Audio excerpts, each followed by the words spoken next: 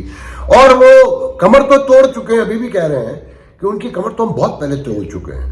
مگر کریں تردید, لے کر جائیں مولانا فضل الرحمان کو عدالت میں کہ شام کے بعد آپ کی رٹ نہیں ہوتی پورے صوبے میں. آپ کے وزیر, سفیر, سارے طبقات میں اپنے ان کے کانوں سے آنکھوں سے دیکھا انہیں بولتے ہوئے اور کانوں سے سنا ہے کہ وہ کہتے ہیں کہ کوئی محفوظ نہیں ہے, سب کو بھتہ دینا پڑتا ہے. تو یہ آپ نے کمر توڑی تھی. اگر جب کمر توڑ چکے تو آپریشن کس لیے؟ اور پھر پہلے تو ان کو کٹہرے میں لے کر آئیے جو انہیں لے کر آئے تھے, جنہوں نے یہ کہا تھا کہ وہ آرام سے رہیں گے اور وہ اپنے گھروں میں اپنے بچوں کے ساتھ باہر کہیں ملکوں میں بیٹھے ہوئے ہیں. آج کے لیے اجازت دیجیے, انشاءاللہ کل گفتگو. ہو نہیں جاندا کرنا پیندا ہے, ہو نہیں جاندا کرنا پیندا, جیون دے لئی مرنا پیندا. خون کی بیماریوں میں مبتلا, زندگی کے لیے ترستے ہوئے تھیلیسیمیا, ہیموفیلیا اور بلڈ کینسر کے مریض منو بھائی کے بعد اب آپ کی شفقت چاہتے ہیں. انہوں نے ملک کے لیے بہت کچھ کیا, آئیے ہم بھی ان کی سندس فاؤنڈیشن کے لیے کچھ کریں. منو بھائی کے مشن کو آگے بڑھائیں. تو پھر آئیں آپ بھی اپنی زکوٰۃ عطیات سندس فاؤنڈیشن کو دے کر بچائیے کسی بچے کی جان. یہ علی ہے. علی کو تھیلیسیمیا ہے. آج اسے اپنی سالگرہ پر بلڈ ٹرانسفیوژن کے لیے آنا پڑا. سندس فاؤنڈیشن گزشتہ کئی سالوں سے تھیلیسیمیا کے شکار ہزاروں بچوں کی زندگی میں امید اور خوشیوں کے رنگ بکھیر رہا ہے. بھی آپ اپنی خیرات, زکوٰۃ اور عطیات سندس فاؤنڈیشن کو بھجوا کر ان بچوں کی زندگی کے ٹمٹماتے چراغوں کو روشن رکھیں.